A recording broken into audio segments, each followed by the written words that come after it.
evening, ladies and gentlemen, and welcome to the Mahoning Drive-In Theater, the largest single-screen drive-in in the United States. We're certainly glad you could be with us this evening, and don't forget the concession stand is open with all kinds of great things to eat and drink.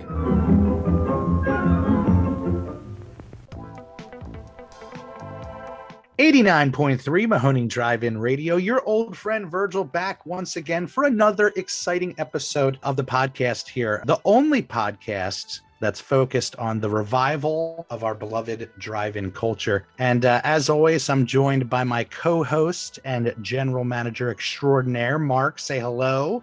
Hi there. And we have a very special, long overdue guest in Al Monelli, director of At the Drive-In and Marionette Land. Say hello, Al. Hello, and thank you for the free plug, Virgil. I appreciate it. Hey, plug city. Plug. I got to get those royalty payments, you know? Well, for those that do not know, Al is more than a part of the family. He has really given us the gift that keeps on giving in the At the Drive-In documentary, which at this point is internationally known, and we hear about it constantly as far as the love of this film, for this film, what it represents. And Al is the director, the sole cameraman on this project, pretty much the guy who made this movie happen. And it's not an understatement when I say I'm going to be talking about this movie until the day that I die. It's given us such a boost and notoriety with getting the word out there of what the Mahoning Drive-In Theater is, and really has given us such a gift. I really don't know how to say it besides. I appreciate it, and thank you. I'm curious because so this film it's really an origin story of you guys and how this version of the Mahoning Drive-In exists today. Yes. But I'm curious. I'm curious, like maybe someone who came to the Mahoning last year for the very first time and saw, you know, like a giant whale, like pooping on this like big set, and like all of the elaborate sets that James and his team put together now, and just the way you guys have upped the game and bringing all of these guests, these celebrity guests. I'm curious how someone who has that experience then goes and watches the documentary. What you were doing was so crude then compared to now. I could only imagine it as someone who like grew up watching like the current Star Wars movies, and then with all the lightsaber fights and all the exciting things, and then they go and watch A New Hope and they're like, what the fuck is this? Like, what just happened? Yeah, like this is so different. It's quiet. It's like, you know, so I'm curious about people who go there now for the first time and then watch the documentary, because in the documentary, like a DeLorean showing up randomly on Back to the Future weekend was like, you know, we felt like the documentary gods had given us a gift. Absolutely. And now if you went to the Mahoning for Back to the Future weekend, you could sit in a screen used DeLorean, you know. And that's what I mean about it giving us, it kind of birthed what we are, you know, like it gave us enough steam and attention to be able to lean into kind of the events that we wanted to do and dreamed of doing, you know? Yeah. And not only that, but it gave us the attention to be able to get the guests. We would never be able to have, you know, gotten the guests without them knowing of the legend of the Mahoning Drive-In Theater, which was really born in that year that you caught us on film. It's incredible how the stars lined up, not only just for the making of the movie, but kind of the aftermath of it all, where it's, you could never plan, and I'm sure you know this, you can never plan on the success of a film or how it's going to be received or what it's going to be looked at as. You can only dream it, you know? And to see it become something that I can only describe as a magic carpet, you know, it's out there in the world and just sweeps up people as it goes along, you know? Yeah, it's bizarre. It's magic, man. It's so magical, you know? It's definitely bizarre, and seeing that Colin Hanks watched it twice tickles me to no end. Yeah, right? I could just say that for the rest of my life. Well, did Colin Hanks watch your movie twice? I don't think so. He's a fan. Yeah, it's nuts. And really the heart that you captured is the heart that we try to live up to and display every single weekend at the Mahoning, and it's a beautiful thing. But why don't we talk a little bit about drive-ins in your past? We were kind of talking about being in the position you are, the director of At the Drive-In. Naturally, you must have been at drive-ins constantly, right? Well, that's what I mean. Again, everyone after a screening of At the Drive-In, someone would always come up and want to know all the drive-ins I'd been to. And I mean, honestly, growing up, we had a drive-in in my hometown, the Circle Drive-In. I went to it, a fair amount of times with my family, but I can't remember any of the movies I saw there. The only thing I remember is on the back of the screen, there's a big ladder. And I think there might be one on the Mahoning screen as well. I think it was a pretty common thing for drive-in screens to have kind of a ladder attached to them. Yeah. And during intermission, all of the little kids would kind of run around and go up to the screen. And I remember everyone was kind of daring each other to climb up the ladder. And I just started going. Like I just started climbing. And people were like, this kid's doing it. He's doing it. And I mean, I chickened out after about 6 feet, but I just remember that experience. Wow. And I guess that goes to something in the documentary with just that sort of feeling of being a child, being free, being, having these memories at a drive-in. Although that's a specific and small memory, that I feel like is a sort of microcosm of childhood. Like where were our parents? They were out in cars. They weren't even watching us. Like I could have climbed to the top of this giant drive-in screen. Yeah. No one was watching. and I feel like that is part of, and you talked about it in the film, Virgil, that those simpler times. And I think that memory reminds me of and influences my work in a way, because I always try to tell stories like that. And At the Drive-In is certainly. And metaphorically, you're reaching for that ladder. You're looking to take that risk. Yeah, exactly. No, am I reading too? It's cheesy, but it is, you think of those weird memories from your childhood when you're just like, why am I thinking about this while I'm trying to go to bed in my 30s? Like, why is this random memory popping into my head? And that is really the only memory I have as a kid going to the drive-in. Yeah. But I would go. It's strange apple pie moments, like I think of movies that do it really well, like The Sandlot or something like that. And you think like, oh, that was my childhood. And you think back and you're like, yeah, not really, but there were those moments that you can remember back. You're like, wait, I did play kick the can and like had those kind of simple memories, and you dish back to it.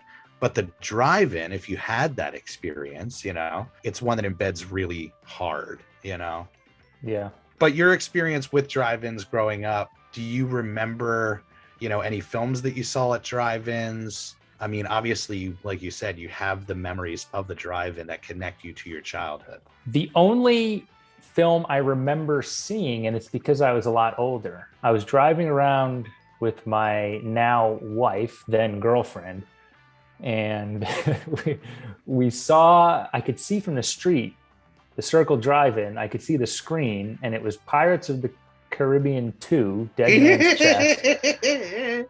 And it was like midway through the movie, so I went in through the exit, and at the Circle, it's like, they can't, so you can just turn your lights off, sorry, Circle Drive-In, I'll pay you, I'll pay you $5 that's like 15 years overdue. But yeah, we just kind of went up and parked and watched the movie. And it was the only experience of seeing a movie that I can remember at a drive-in. We were sneaking in with my now wife. And it was Pirates of the Caribbean too. So wow.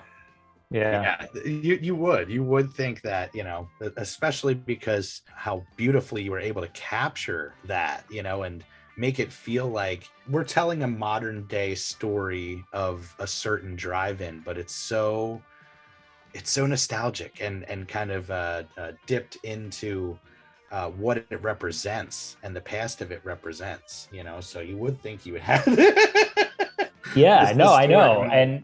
And I think it's more, I love movies, but it's also my style, the way I like to tell stories, what I gravitate towards.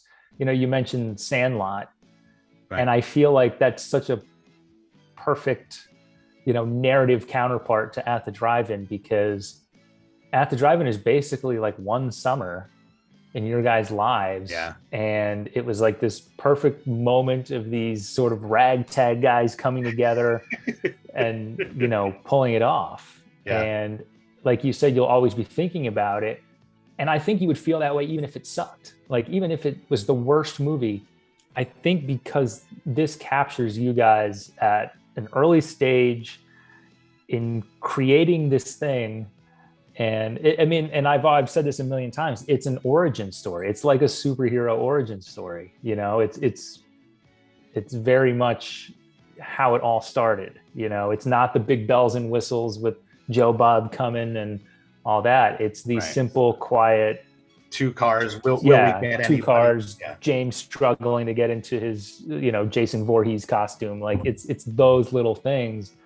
And hopefully that remains a nice memory for you guys. Well, I've said that for a while now, is that I want to say I'm too close to it to accurately, independently judge the quality of the film. Although, I mean, come on, it's a great friggin' movie and it's beautifully shot. But aside from that, I always tell people, if nothing else, it is a beautifully shot record of a summer I had with my best friends. Yeah. And it'll always be that.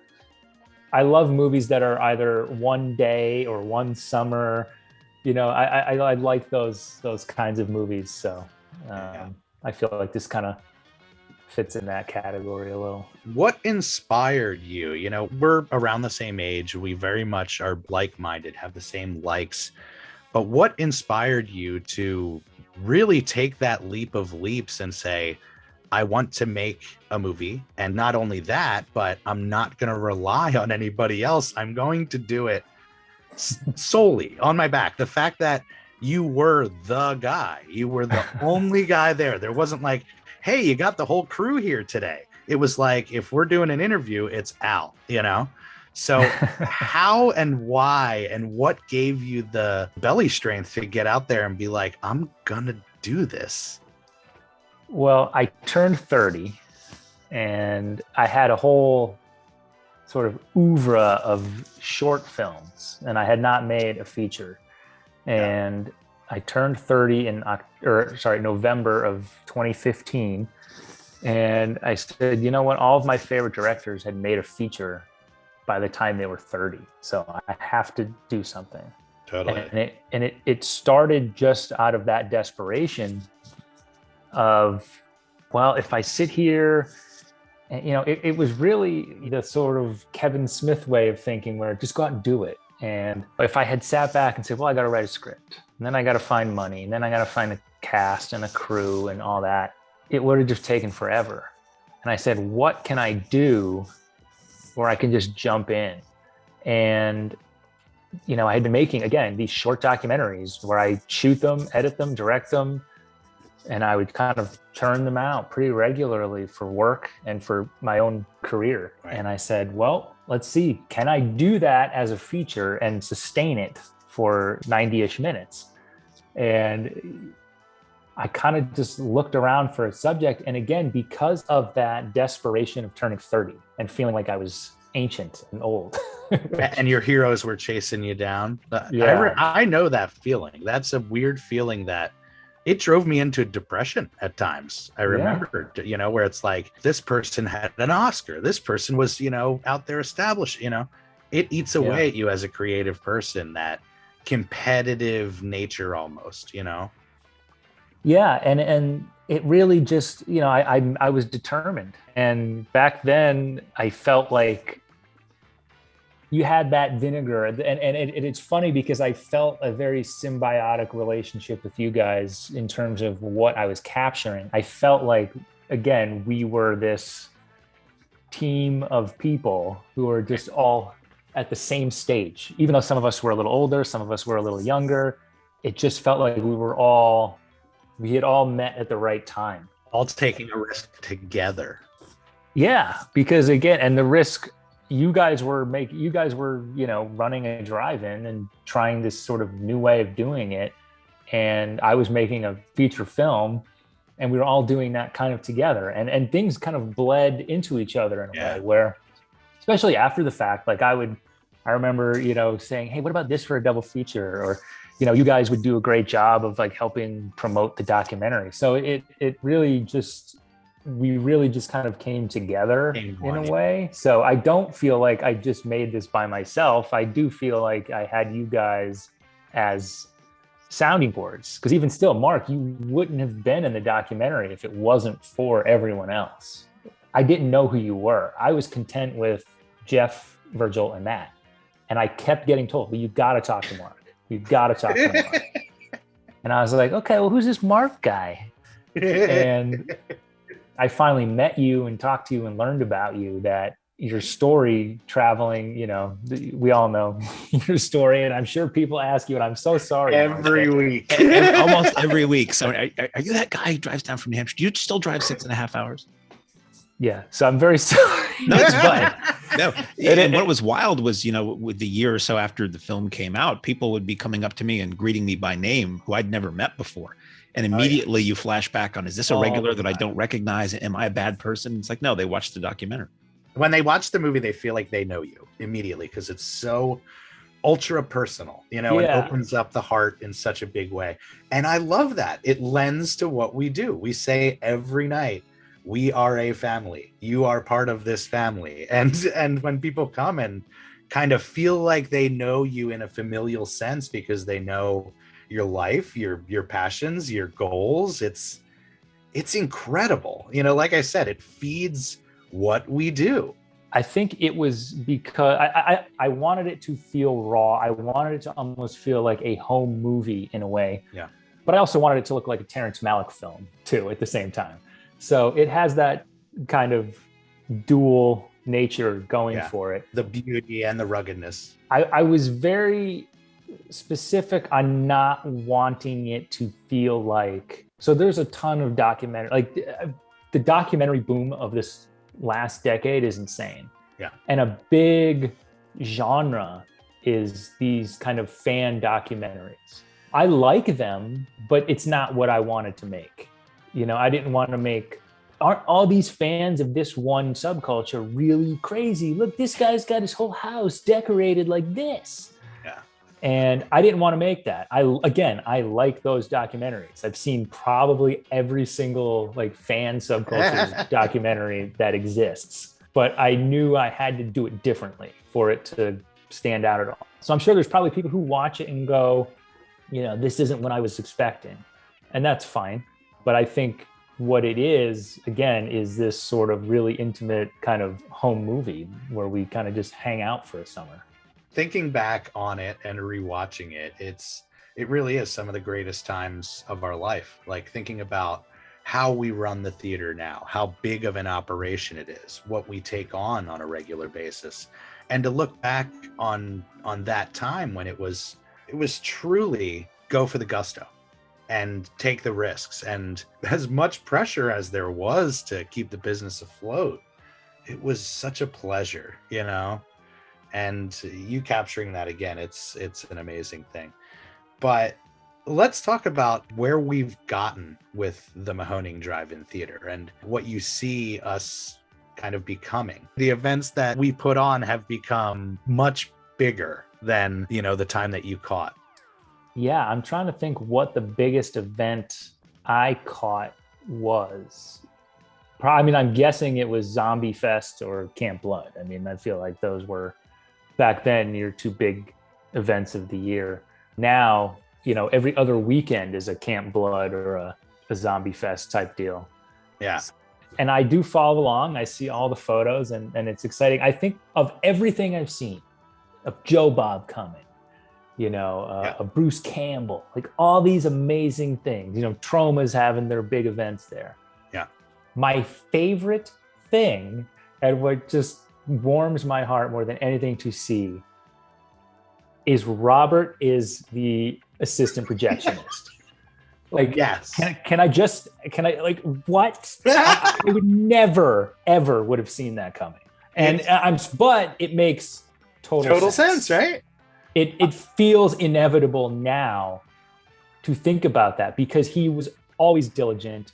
Yeah. He was always, very proper in everything he did. And I'm like, yeah, that he has what it takes to be a great projectionist. And it's just so heartwarming to see that. Like, a part of me is like, I just have to go and like film Robert, and like I just want to see Robert again. You are like everybody who sees the documentary, because they always ask, "Where's Robert?"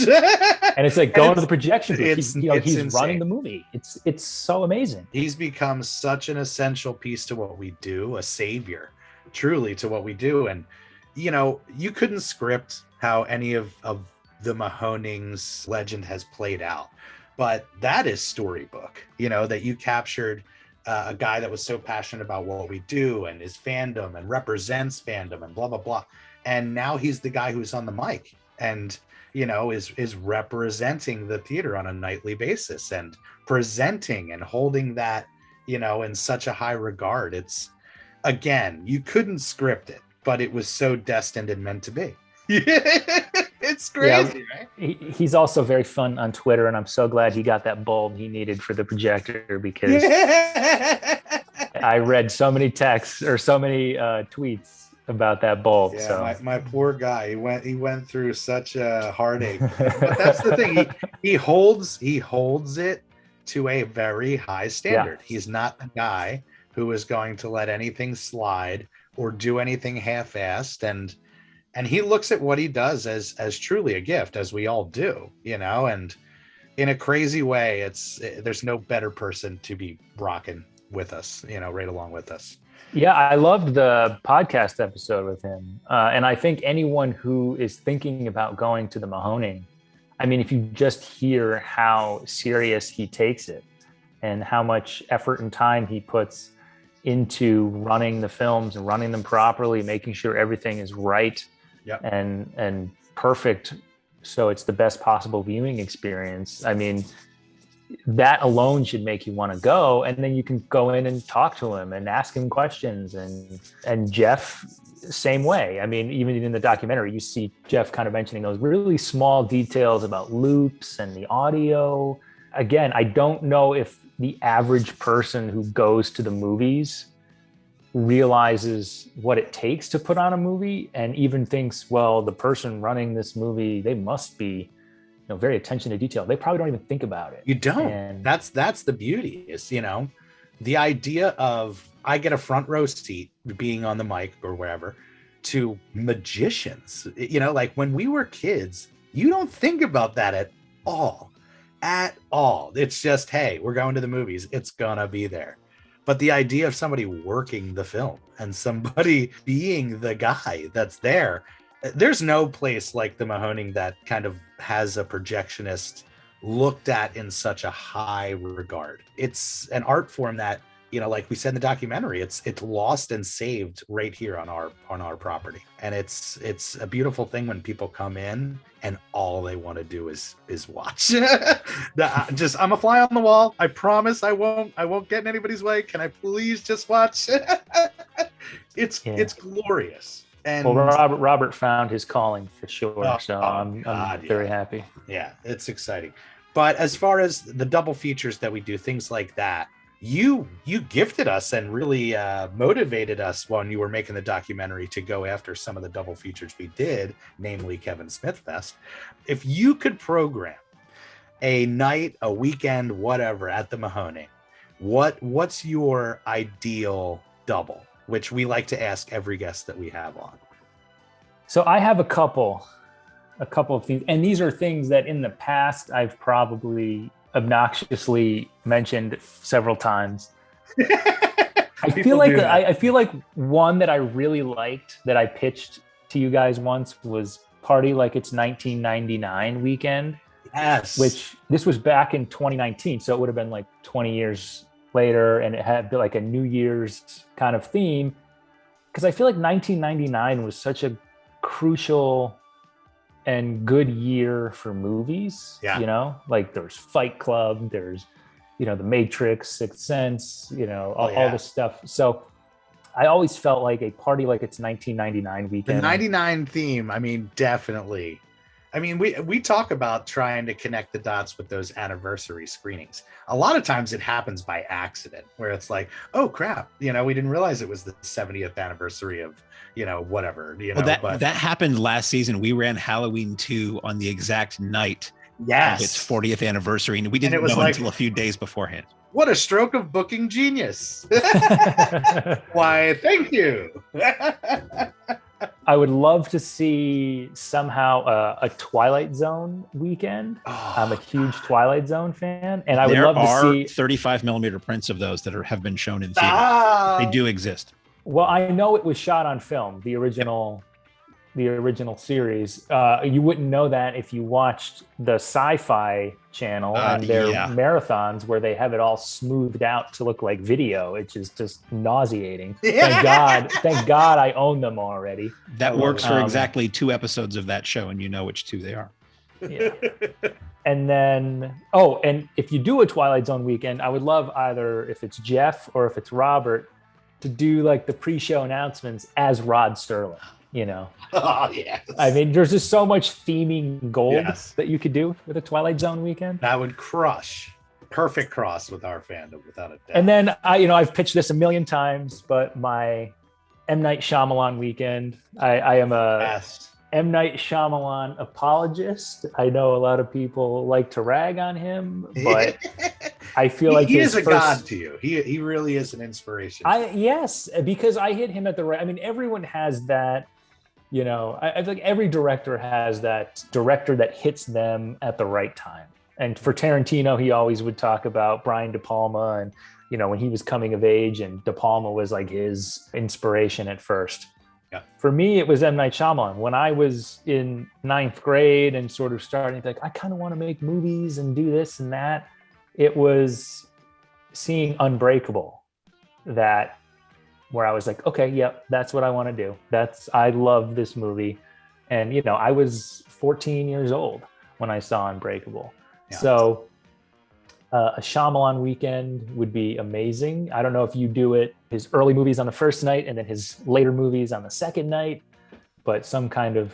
I know where you stand with M. Night, you know, and it's something that we have talked about. It's crazy because around the time you made the documentary, we had the opportunity to do it. But then the Buena Vista, Fox, Madness all kind of got turned around. And now we actually have the opportunity to do it. The question would be, what do we hook as far as the Mahoning hook with the title of that event? And I pitched it to the guys this year. I said, if we were to do it on a standalone night, like a single double feature on a Friday or a Saturday, my pitch is M. Night Night. It's night night. It's night time. And I mean, look, for anyone listening, M. Night Shyamalan lives about an hour away from the Mahoning. It's a no-brainer, right? And I didn't realize this. He is on the board for the Philadelphia Film Festival, which is where At the Drive-In premiered and won Best Local Feature in 2017. So there has to be someone, somewhere, somehow, some way to alert. Yeah, there has to be something to get Shyamalan either there. Somebody send up the night signal. Yeah. And then obviously Star Wars weekend, which I know is Disney won't let it happen, but everybody wants that Star Wars weekend. Even the prequels, I feel like, would do insane. It's nostalgia, you know, like, yeah, it's a fandom that's the thing that we talk about on the podcast all the time. We've gone beyond film fandom and have just tapped into fandom. So if there's fandom for something, you know, it's something that can be celebrated at the Mahoning with an event. And Star Wars, when you talk about fandom, it's like, hello, it's number one. So we would love to do a celebration. And it's amazing because as we grow, we're seeing more opportunities arise where what would be amazing is doing installments, to have, hey, we're releasing the new Boba Fett show and we're going to do, an installment where we show, 2 episodes at the drive-in and take it over in a very cantina type of way. It would be amazing. And that's really the only hope we have for some of these things that are like unlicensable, ungettable. It's like if we can work some sort of an angle to say, hey, let's do a mutual celebration and a mutual promotion together, it would be amazing. Yeah, I mean, that would be the biggest weekend ever, I feel like. Oh, without a doubt. One last one, a Wes Anderson weekend. Oh my gosh, steal my heart. Yeah. His movies, he shoots them on film, so there's got to be film prints. 100%. And I feel like if you did that in October, where people would dress up and like make it like a, like a costume weekend. I mean, his whole oeuvre is just people in kind of bizarre outfits. So that was just There'd be a run at the local thrift shops. A lot of tweed. Yes. This is all a lead up, but before we get into your most recent project with Marionette Land, what's your perspective with the release and how it was received, the documentary at the drive-in, with your experience of it all? I'm happy. I mean, as any creative person, you always want more and hope for more, but there were so many like magical moments with the film. Yeah. And even still now, like seeing it pop up randomly in articles or people on Letterboxd reviewing it. I love when Amazon Prime tells me it's a movie that I might like. Yeah. And there you are on the cover. Mark, you are the face of At the Drive-In on Amazon Prime. That is so bizarre when I realized that. I popped it on, I'm like, oh, what does the synopsis look like? I'm like, oh, it's that guy. But yeah, it knows my taste and it keeps saying, this is a movie you might like. You should give it a shot one day. I've tried not to watch it recently. I mean, I watched it so much while making it and when we were showing it at film festivals. Lived it. And I've tried to like certainly not move on from it. It's not, it would never be like that. But I was trying to like say, okay, like I want to come back to this Sunday with like fresh eyes. Yeah. Because you get so close to it. And I haven't watched it recently, but I know at some point I will. Yeah. And I was looking through my phone today and a lot of times, whatever, let's say, today's January 12th, well, I'll go into my photo app and I'll type in January 12th to see where I was or what I was doing on this day. Because I have all of my photos I've ever taken on my phone.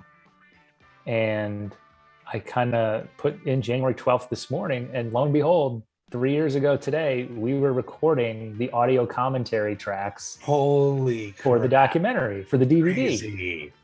And I remember in that cold projection booth. Yeah.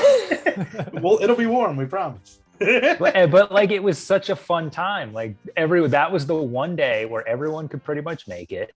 Yeah. Jeff put a heater in the projection booth and we basically had to split it up into 2 like 6-person teams to record 2 separate tracks because there were so many people. And I was just like, wow, like that was a fun time. And like that's what this documentary is for me, the way I hope it is for you guys, where it's just like a time of your life that's over. It's like when you look back at high school or if you lived somewhere else and you moved, it is a chapter of your life. And this film, like you said, Virgil, this film will always be a part of my life and has nothing to do with what anyone else says or writes about it. It's simply just because meeting you guys at the time that I did, all thanks to James, because if I don't mention James, he'll get upset. Got to mention James. He introduced me to you guys and to the Mahoning and really set everything in motion. And for me, it is really that type of thing. And I see, and again, I've made a post about this once on Facebook where a lot of people who would write reviews about it on Letterboxd or even on Twitter, a lot of them were like, this is the 8th time I watched this movie. Like I just put it on in the background now. Yeah. And it has that like I don't know why. I honestly don't know what it is It's that infectious. makes it like It that. feels lived in. It's inspirational. I think that's what it is. But I've had that with movies. And I when I was like 19-ish, it was Clerks. I would just put Clerks on and do stuff. Like I wasn't even watching the movie. It was just music in the background. Yeah. And to know that someone else, like not just one person, but I forget in the post, there was like a dozen people who said this. And I'm like, what did I do? What was it? And again, I think, it's a hangout movie at the end of the day. It's not Once Upon a Time in Hollywood, but I feel like it is a hangout movie. And that's what it'll always be to me. It's Once hanging Upon out a Time in Lehigh. Yeah. You captured the time of our lives, and we owe so much to you because of it. But the thing I love most about it is it's so discoverable. When you stumble upon it, it's something you feel like is yours, that like the Mahoning in its early days, it's something that you're like, these are my people, this is my thing, and when that crosses over to them actually starting to come to the theater and becoming fans and regulars, it's the craziest thing. And it's really weird when it's somebody that's local. They're like, oh, I caught this on Amazon Prime and I live 5 miles down the road. Had no idea you guys were still doing this thing. It's that gift of discovery, I think, again, that's the reason I'm going to be talking about this forever, because people will be discovering it forever. And that's a gift that I'm sure any filmmaker could only hope for. Let's get into Marionette Land. How and when did this all come in terms as far as timeline from At the Drive-In and its release?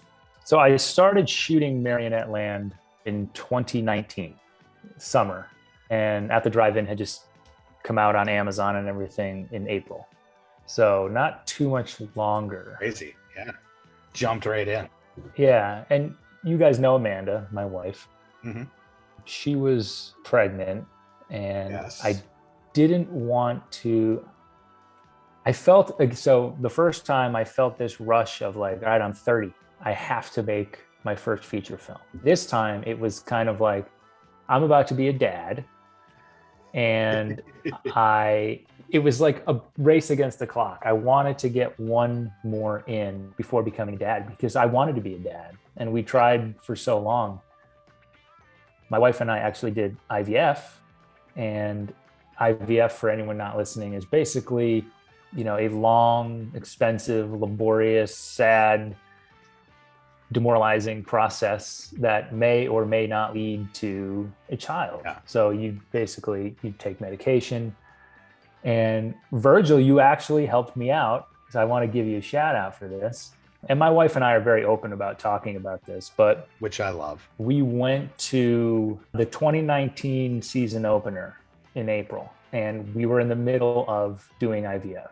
And basically I had to give my wife shots. You give their hormone shots that make her grow more follicles and all that. That's basically the beginning of the IVF stage.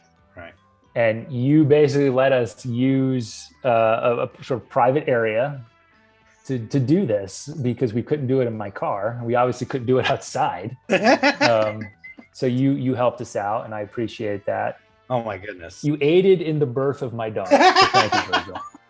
I'm honored. And honestly, when you guys broached the subject, I'm sure you could see it. I was just so happy for you guys and excited for you, even though I knew you guys were going through the challenge of making it happen. But just like my decision to kind of be public and open in the documentary with what I had gone through with Nance, I love the fact that you were very open about it and very public about the idea of like, this is out there and this is something that we really worked for. And to see your family now, it's beautiful. Thank you. And we've done IVF a second time. Yep. And if anyone listening, I know this is a drive-in podcast, but if anyone listening, I mean, hey, it hits everybody. And I've every time we post about it on Facebook, I get private messages asking, what was your protocol? Who was your doctor? How long did it take? So please feel free to reach out to me if you have any questions about it, because it could feel like a very lonely time. But on a happier note, Virgil, you were the only one. Whenever we would tell someone we were in the process of doing this, everyone would always be like, Virgil, you lit up like we had told you, like, we just won $1 million and we're going to Disneyland. But it was nice. It was nice to see that because you made us feel normal in a way. Honestly, it's that faith that I had, like, because I had gone through my own issues with pregnancy and things like that. There is something that I kind of felt that when you guys said, hey, we're trying, we're pushing, I had this feeling of like, this again, destined. It's kind of meant to be. These two are not only meant to be together, they're meant to fight for this and make this work. And you know me, I'm king positive. So anything I can do to put a smile on a face. So your question was Marionette Land. How did we start shooting? And we got into that. So that's yes. But I get it. So that was the fuel, just like the turning 30. It was, hey, I'm gonna be a dad, and yes, I want to get a project out there before daddom takes over. Right, because I wanted, again, I really wanted to be a dad. I wanted to be there for everything. And while Amanda was pregnant, I didn't want to be driving around because, again, for at the drive-in, I had to drive 90 minutes to the Mahoning, and I would be gone for, I would go most weekends, not every weekend, but most. And I didn't want to leave Amanda pregnant. So it was kind of like, well, what can I do that's local? And I'd always had this story in my back pocket because I made a short documentary about him. His name's Robert Brock, and he was the proprietor or the founder and artistic director of the Lancaster Marionette Theater. And yes, Lancaster had a tiny marionette theater in its downtown, and I'd become friends with him. And I always knew there was more to his story. And I said, all right, now's the time. I live 5 minutes from him. Let me kind of noodle around and see what he's doing. So I asked him, what are you working on these days? And this was summer of 2019. And he said, well, I'm thinking about bringing back my grown-up show for the first time in years. And for anyone listening who's not familiar with his grown-up show, he basically dresses up as and performs as Judy Garland, Liza Minnelli, Carol Channing, Bette Midler, all of these like famous female stars of the past. And he performs with marionettes dressed up as, so it's like this really awesome show. Yeah. So I was like, okay, there's some kind of dramatic struggle. He's in his 60s. Can he bring this show back? Yeah. And that's how it started. And I was just always fascinated with him the same way I was fascinated with you guys, because he lives above his puppet theater. So it's basically in his house. Yeah. And he has been doing this for 30 years. He started in 1990. And just the fact that this guy, this is his only job, this is all he did was run this little marionette theater. And that passion is what I just absolutely responded to. And it's what I responded to. Like, I saw myself in you guys. And that's, again, part of what goes into choosing subjects to document is, I don't think it's arrogant, but I want to reveal part of myself as well. And I want to see something that I am interested in or that I identify with. And the passion that you both had, but it was different. It was for different reasons. And a lot of people say, and I think this can apply to you guys too at the Mahoning. A lot of people are like, man, if I was only good at basketball, I could be a basketball player. Or if I was only good at the guitar, I could be a famous guitarist. Or, man, if I only had a good singing voice. Yeah. And what I've discovered is it's more than talent. Even if you have a good singing voice, even if you have, look, everyone has probably had $1 million idea at some point in their lives, but most people don't have that $1 million. And the reason is because it takes something extra. I don't know what it is. It's some kind, or a lack of something probably, to put yourself out there and say, these are my ideas, and let them be judged by everyone else. Yeah. And I would tell Rob this too about the documentary. And when you put something out there, you have to be ready for people to be like, well, this is stupid, or why is he doing that? Or, you know, and I know Kevin Smith talks about this a lot too.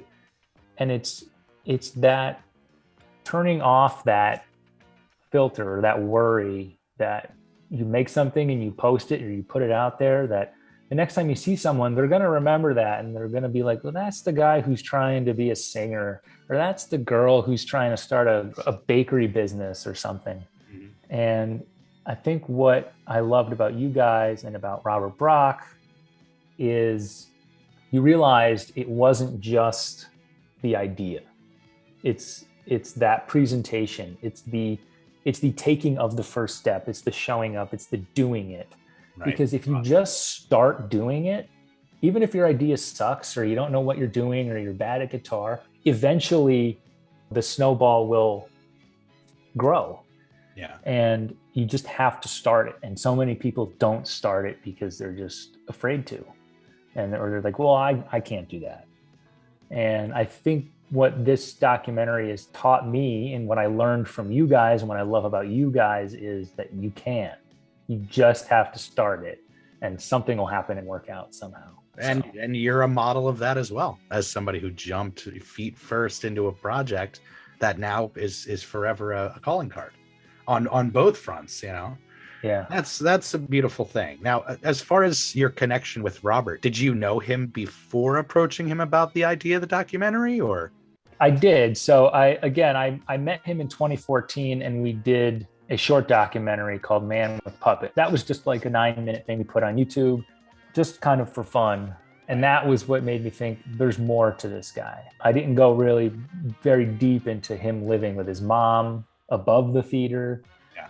You know, his whole history with depression and suicide and all that kind of stuff. So we decided, and I told him, look, if we're going to make a feature, we have to go into some of your depression, the suicidal attempt or thoughts that you had, the fact that he's gay, his relationship status, like all that has to be on the table, right. But not in like a salacious way. And that's not how I am. I'm not a gotcha filmmaker. I'm not trying to expose anything I just wanted it to all be on the table because wherever the camera, like that, the way I work is, you know, whatever sort of piques my interest is where I go. And I just wanted to know that I didn't have those boundaries with him. And he said, yes. Yeah. So we go into a lot of things, but ultimately it's, it's just about this guy who has devoted his life to something and then a pandemic comes. So, yeah. I think it has amazing crossover with At the Drive-In in that it's a dreamer's story. You know, it's somebody who doesn't give up on dreams and all that stuff. And I think that in a way there's a crossover there. Yeah. And I make the joke, you know, I went from a drive-in theater to a puppet theater. So let us not forget the documentary about the video store. So you're focusing on thriving businesses. That's right. That's right. And that is on Letterboxd as well. The Video Store Millionaire documentary. I love video stores. So that was to be able to go back into one and essentially talk and theoretically talk to somebody who owns a video store through that short was pretty great. Yeah. Thank you. Yeah. If you ever want to watch the sad, slow death of a video store, check it out now. Check out Video Store Millionaire on YouTube. There's a proprietor of a Highlight establishment that I might want to send you to next. Yeah. Oh, please. Yeah. Let me know. I'm always looking for just, you know, obscure businesses or places to go, not necessarily as a filmmaker, but just as a patron. As a patron, yeah. You know, how do you feel about Candlepin Bowling? Mark, I'm not shitting you. I was actually looking up bowling alleys at one point, thinking, do I want to just go do a bowling alley? Like, but like a really old one that never updated. Hell yeah. Because I could not do one about, you go to them now and they're just so, you know, it's like Dave and Buster's. Like I can't, there's no charm in that. There are a number of bowling alleys that are frozen in time, a couple of which I've visited in the last few years accidentally. And it is an amazing vibe that, that is the same orange plastic seat that, your grandfather might have sat on. No, please send them my way. Anything that you go into and your reaction is, how the fuck is this still open? Is How's what your guy? call me, because I am positive there is a fantastic story there beneath the, oh, isn't this cool that this is here? I can guarantee you there's someone or something going on there that is really cool. I mean, under the decades of cigarette smoke residue on the ceiling, many stories lie. Of course, yeah. So when you shot Marionette Land, was it again just you by yourself? Yeah, it really was. I would just kind of text Rob and be like, what are you doing? And he would say, I'm doing this. And I'd be like, okay. And I'd come by and film.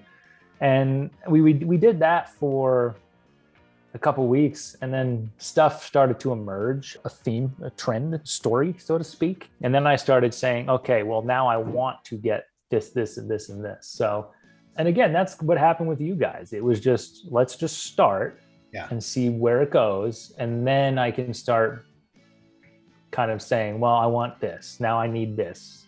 Let's do this. It was a magic trick. I still say, like, it's incredible to watch the outcome, because it just didn't feel, then this is no offense to you, it didn't feel crafted. It felt very much like, I'm here, I'm capturing this.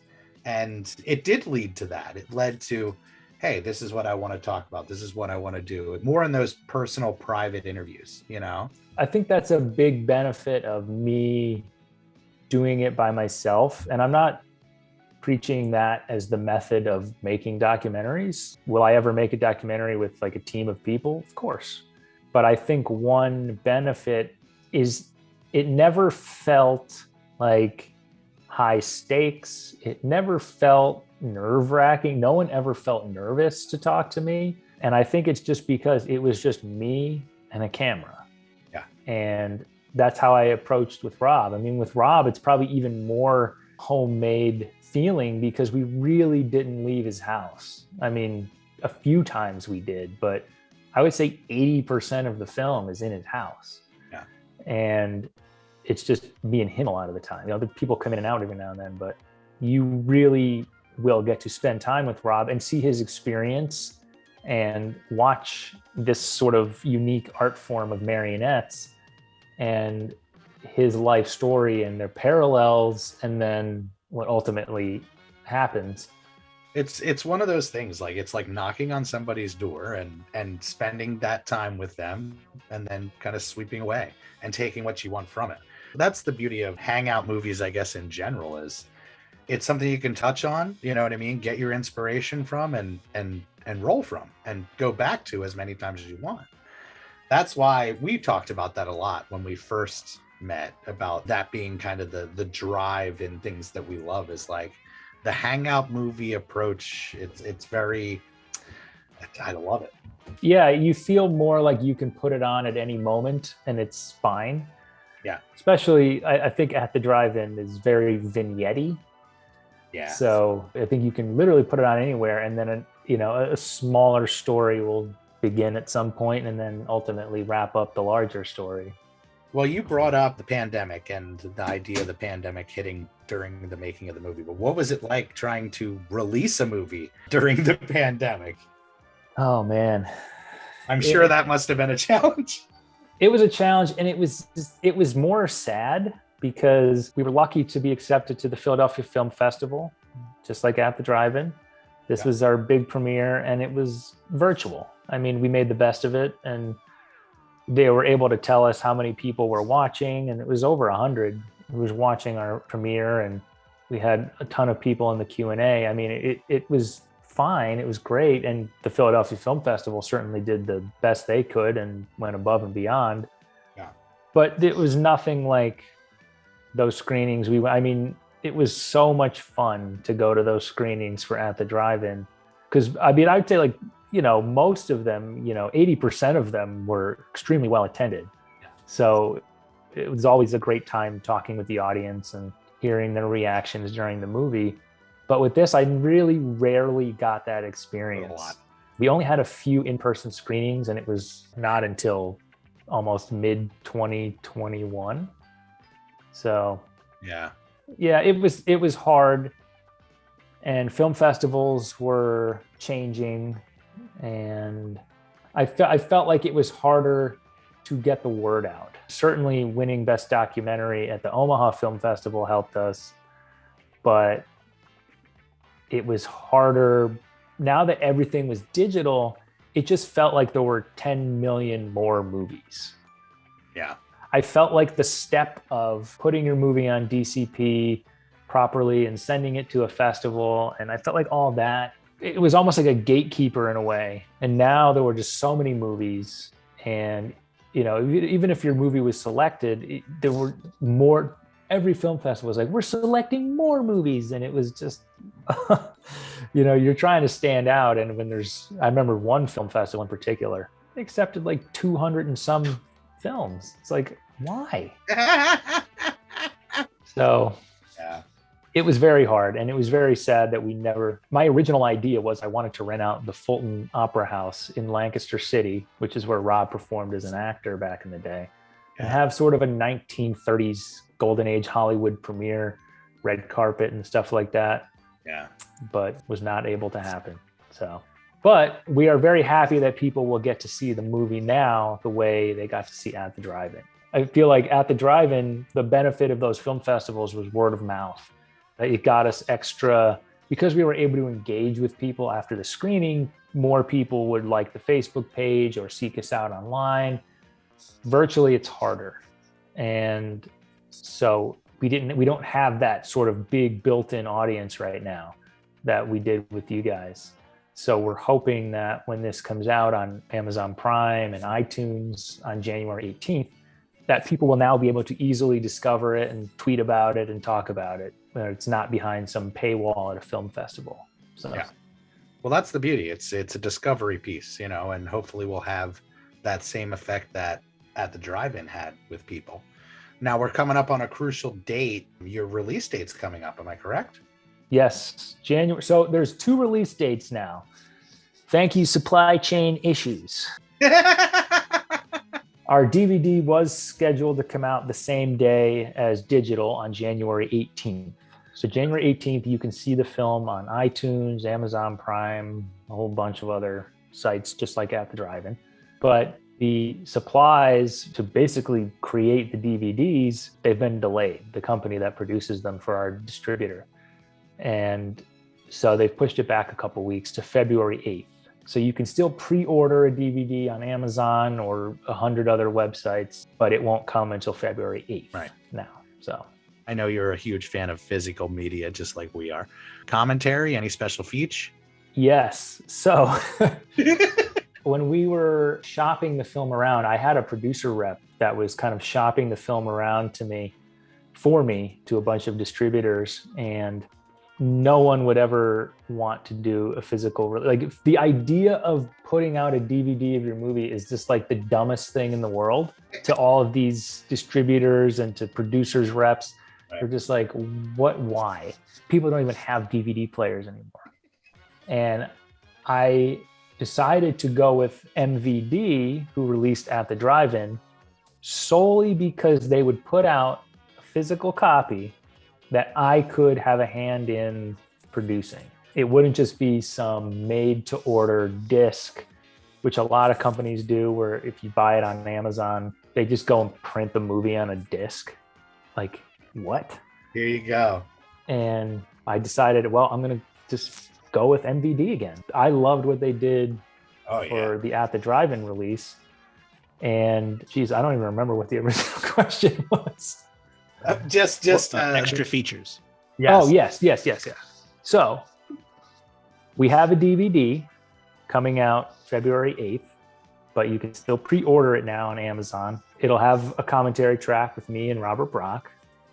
It'll have 17 minutes of deleted scenes, which is really strange because At the Drive-In had 17-ish minutes of deleted scenes. So I don't know why I'm cutting out 17 minutes of stuff, but that seems to be my magic number of deleted scenes. And 2 Q&As will be on there, virtual Q&As, one from the Philadelphia Film Festival and one from the Omaha Film Festival.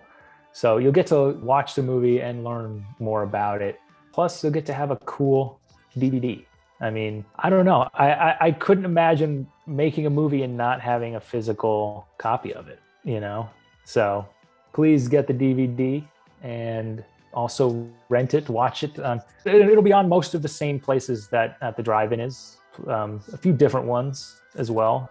And keep an eye out. MARIONETTELAND.com will have all the deets. Links, the deets. Yeah, you can order all your copies there.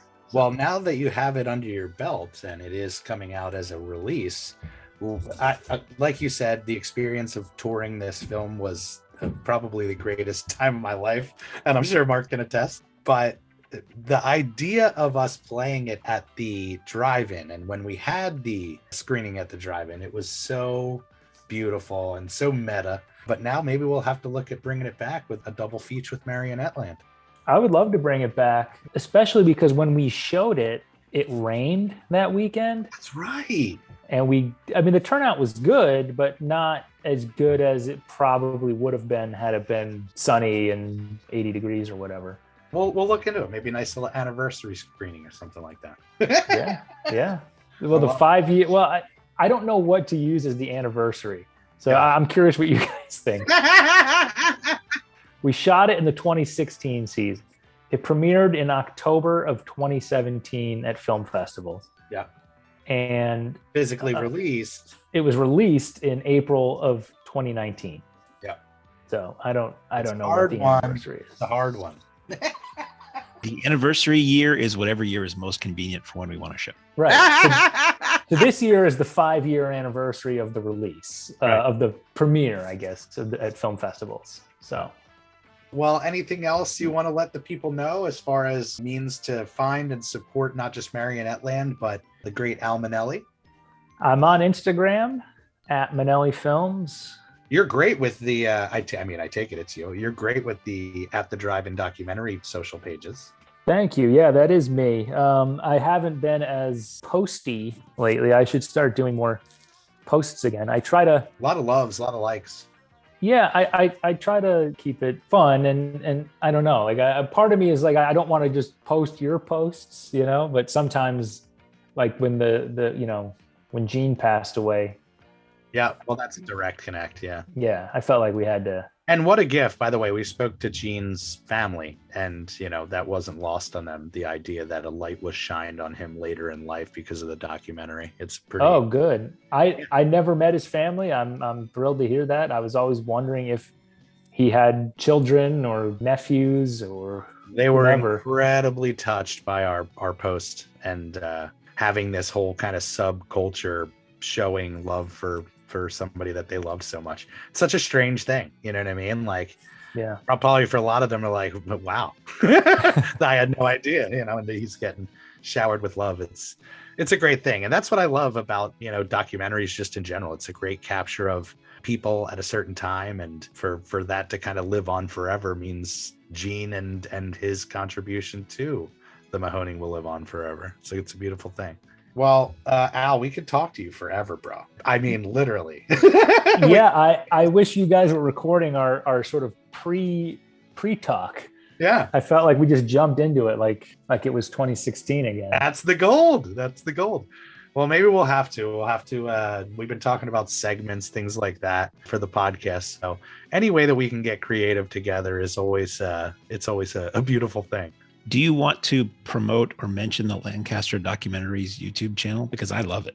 Well, it's on my YouTube channel. It's a playlist on my YouTube channel. YouTube.com/Al Monelli, ALMONELLI. Yeah, subscribe to me on YouTube. I definitely, I would love to make more YouTube videos. I'm not a fan of like vlogging, mostly because I feel like every vlogger is like fake happy, fake positive, fake over the top. They gotta be. They're getting their free shit. It's like, hey man. I don't know what it is, but every vlogger who has, they create their own thumbnail for YouTube. It's like they're getting a rectal exam or something like that. It's like bug eyes and mouth wide open, and it's just like, why do you look like that? Yeah. Yeah, and I like your channel, Mark. Your reviews. Thank you. I don't know. I always feel bad reviewing movies, like because I feel like at any point someone could be like, "Well, fuck you! You made some stupid documentary. Who the fuck are you?" Like, so I always feel bad like making. Well, not necessarily best of lists, but I just feel bad being like, this movie sucked. Like I just didn't like it. And we talked about that on the podcast. It's hard to talk about things that you hate when we're so steeped in celebration and love of cinema, especially when you know how much goes into making a movie and how like you're just probably getting like, stress and ulcers just from, things, and to have someone in like 2 seconds be like, yeah, he was kind of stupid. Like, I don't know. I just always felt bad doing that.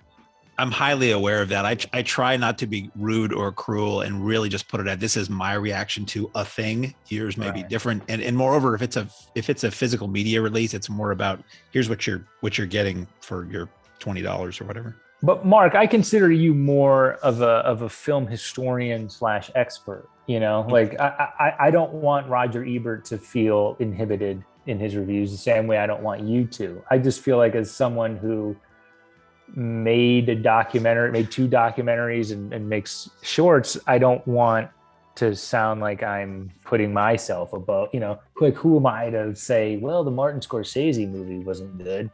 Like I'm not a film historian. I'm not a film expert. Ebert never did it. If somebody said that, well, why don't you make a movie? He could be like, I could point you to Beyond the Valley of the Dolls, Super Vixens, and Beneath the Valley of the Ultradictions. Good day, sir. But he never did that. He kept that kind of on the down low. I got in, did a good job, and got out. Yeah. Went out on top. Well, it's been a pleasure chatting with you. Maybe what we'll have to do is have you back on for an off the wall segment where we just talk about things that we love, Yeah. Recommending movies that we love. I have to come out to the Mahoning this year. Yeah, we miss you. We didn't get you all last year, right? Or the year before? I haven't been there since Turtles weekend of 2019. Wow. That was awesome though. You brought your nephews with you or something? Yeah, my nephews and Amanda came, and I mean, he was obsessed with Ninja Turtles at the time. Now he went through puberty and he's all about sports. Does he still have those figures? Because I'll buy them off him. I was so blown away by that. He has every NECA figure of the Turtles that they released. Still, even like he has them, like the big ones, the small ones. It's crazy. He was a huge, insane collector of them. Love it. Yeah. Well, yeah, we'll have to have you back for sure. But yes, anybody out there, if you love At the Drive-In, if you love what the Mahoning is, then you love Al Monelli, and you should support him as much as you can. And get out there and snag up your copy of Marionette Land. We have our pre-order in. I can't wait to get my physical copy. You know how we roll. And Al, next time I see you, you're signing that shit for me. That's how it goes. I would love to. Yeah, it's harder. You could watch it and have it saved, into your favorites on Amazon Prime. But do you want Al signing your laptop screen or your home TV screen? Probably not. I happily will. If you want me to sign your laptop, I certainly will. But I would much rather. You can't sign a stream. I would much rather sign a disc. I love it, and we love you, Al. Love you guys. Thank you. Stay well. Give our love to the family in a big way. Will do. All right, my man. Thanks, guys. And Jeff, on that note, take it away, my friend. Ladies and gentlemen, thanks again for coming out tonight to the Mahoning Drive-In Theater. We hope you'll come back and see us again real soon. The exit is on the right-hand side of the screen at the front of the field, and most importantly, have a very safe trip home. Good night, and God bless you.